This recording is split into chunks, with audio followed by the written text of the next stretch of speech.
আসসালামু আলাইকুম, it's Nilaki. Welcome to my channel. আজ আপনাদের সাথে অসাধারণ রান্নার একটি সহজ রেসিপি শেয়ার করব। সম্পূর্ণ ঘরে থাকা উপকরণ দিয়ে বানিয়ে ফেলুন চিংড়ি বিরিয়ানি অথবা চিংড়ি ফ্রাইড রাইস। শুরুতেই আমি কিছু চিংড়ি মাছ ধুয়ে পরিষ্কার করে নিয়েছি। 1 চামচ লাল মরিচের গুঁড়া, আধা চামচ লবণ দিয়ে ভালো করে মাখিয়ে রেস্টে রেখে দিব কিছুক্ষণ।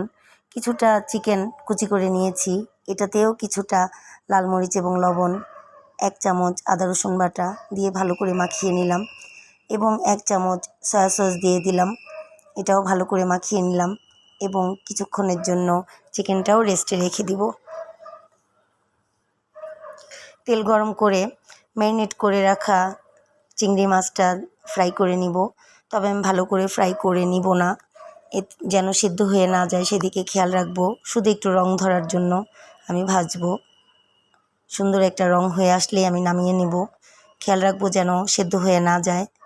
আমার একটা হালকা রং চলে আসছে, আমি নামিয়ে নিচ্ছি। কোনো মতেই সেদ্ধ করা যাবে না, সেদিকে খেয়াল রাখবো। একই তেলে আমি ম্যারিনেট করে রাখা চিকেনটাও দিয়ে দিলাম। তবে চিকেনটা আমি ভালো করে সেদ্ধ করে নিব। সুন্দর একটা ব্রাউন কালার চলে আসলে চিকেনটা নামিয়ে নিব। আমি উল্টিয়ে দিচ্ছি যেন পুড়ে না যায়, সেদিকে খেয়াল রাখবো। যেন ভালোভাবে সিদ্ধ হয়ে যায় সেদিকেও খেয়াল রাখবো, যেন কাঁচা না থাকে সেদিকে খেয়াল রেখে আমি চিকেনটা নামিয়ে নিব। সুন্দর একটা কালার চলে আসছে, আমার চিকেনটা হয়ে গেছে। এবার কিছুটা সবজি আমি ফ্রাই করে নিচ্ছি। আমি কিছুটা বরবটি আগেই সিদ্ধ করে রেখেছিলাম 50%। এখন ওটা জাস্ট একটু কালারের জন্য আমি তেলে দিলাম।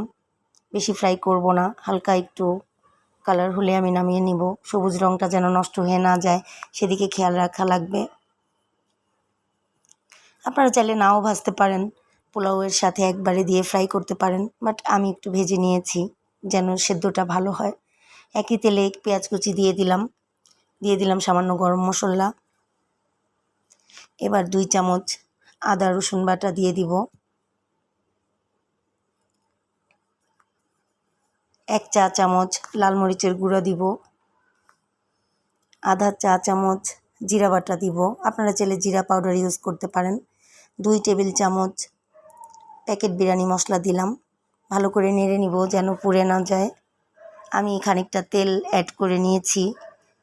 বিরিয়ানি এবং ফ্রাইড রাইসে তেলের পরিমাণটা একটু বেশি দেয়া লাগে। মশলাটা ভালো করে কষিয়ে নিব। আমি 1 কাপ টমেটো ব্লেন্ড করে নিয়েছিলাম, আমি টমেটো পেস্টটা দিয়ে দিলাম। আপনারা চাইলে টমেটো সস ইউজ করতে পারেন। আপনারা চাইলে বাদাম বাটা, নারকেল বাটাও ব্যবহার করতে পারেন। আমার ঘরে ছিল না তাই আমি দিইনি। মশলাটা কষিয়ে নিয়ে আমি চিংড়ি মাছটা দিয়ে দিব এবং চিংড়ি মাছটা ভালো করে কষিয়ে নিব। সামান্য লবণ দিয়ে দিলাম, ভালো করে কষিয়ে নিব। উল্টিয়ে নিলাম যেন সিদ্ধ হয়ে যায় সেদিকে খেয়াল রাখবো। তবে বেশি পরিমাণে যেন সেদ্ধ না হয়, বেশি সেদ্ধ হলে চিংড়ি মাছ রাবারের মতো হয়ে যায়। পারফেক্টভাবে সেদ্ধ হয়ে গেছে, আমি মশলা থেকে চিংড়িটা তুলে নিলাম। মশলাটা যেন পুড়ে না যায় সেদিকে খেয়াল রাখতে হবে। আমি 1 কাপ টক দই দিয়ে দিলাম। আপনারা যে কোনো ভেজিটেবল ইউজ করতে পারেন, আমি এখানে বরবটি দিয়েছি। আপনাদের পছন্দ মতো যে কোনো ভেজিটেবল দিয়ে নিতে পারেন। আমার ভাজা বরবটিটা আমি এখানে দিয়ে দিলাম 1 কাপ ক্যাপসিকাম কুচি। আমি আগেই আধা কেজি চিনি গুঁড়া চাউল 50% সিদ্ধ করে রেখেছিলাম, ওই পোলাওয়ের ভাতটাও আমি দিয়ে দিলাম। এবার সবজির সাথে মশলার সাথে যেন রাইসটা ভালো করে মিশে যায় সেদিকে খেয়াল রাখবো এবং দ্রুত নেড়ে আমি এটা ফ্রাই করব। মিডিয়াম আঁচে দিয়ে আমি নেড়ে নেড়ে ফ্রাই করে নিচ্ছি। এটার নামই ফ্রাইড রাইস। ফ্রাইটা যত ভালো হবে রাইসটা ততই মজা হবে।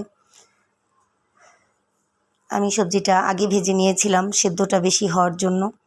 আপনারা চাইলে পোলাওয়ের সাথে সবজি ক্যাপসিকাম একসাথে দিয়েও ফ্রাই করে নিতে পারেন। আমি বরবটি সিদ্ধ করেছি কারণ বরবটি ভেজিটেবল হালকা সিদ্ধ হলে আমার বাচ্চারা পছন্দ করবে না। দিয়ে দিলাম লাল টমেটো কুচি। আমার কাছে লাল ক্যাপসিকাম ছিল না তাই আমি টমেটো কুচিটা ব্যবহার করেছি। রং যেন ঠিক থাকে তাই আমি এটা পরে দিয়েছি। আপনারা চাইলে আপনাদের পছন্দ মতো সবজি দিয়ে নিতে পারেন। আমি আগেই বলেছি ঘরোয়া উপকরণ দিয়ে আমি এগুলো করব, তাই আমার ঘরে থাকা জিনিসগুলোই আমি ব্যবহার করেছি। এবার চিংড়িটা দিয়ে কিছুটা সয়া সস দিয়ে আমি ভালো করে মিশিয়ে নিচ্ছি। আপনারা দেখতে পেয়েছেন একটু আগেই আমি কিছুটা ফ্রাইড রাইস তুলে রেখেছিলাম। কেন তুলে রেখেছি আমি এখনই আপনাদেরকে জানাচ্ছি। আমার ভালো করে হয়ে গেছে। আপনারা চাইলে এখানে কেওড়া জল, গোলাপ জল এবং কিছুটা ঘি মাখিয়ে নিতে পারেন। তুলে রাখা ফ্রাইড রাইসে আমি ফ্রাই করা চিকেনটা দিয়ে দিলাম এবং সামান্য সয়া সস দিয়ে ভালো করে ফ্রাই করে নিব। এটা হচ্ছে আমার চিকেন ফ্রাইড রাইস। আপনাদেরকে এখন বলবো কেন আমি এগুলো আলাদা করে রেখেছিলাম। আমার ঘরে 3 জন গেস্ট আছে। 2 জন চিংড়ি ফ্রাইড রাইস পছন্দ করে এবং 1 জন চিকেন ফ্রাইড রাইস পছন্দ করে। আমার স্পেশাল গেস্টের জন্য আমি চিকেন ফ্রাইড রাইস তৈরি করেছি এবং সুন্দর করে পরিবেশন করেছি যেন তার পছন্দ হয়। এবং একই সাথে 2 রকমের ফ্রাইড রাইস তৈরি করে নিয়েছি। আপনাদের ঘরে এরকম স্পেশাল গেস্ট থাকলে আপনারা ওইভাবে করে নিতে পারেন। সো কেমন লাগলো আমার এই সাধারণ রেসিপিটা? ভালো লাগলে লাইক, কমেন্ট, শেয়ার করে পাশে থাকবেন। আল্লাহ হাফেজ।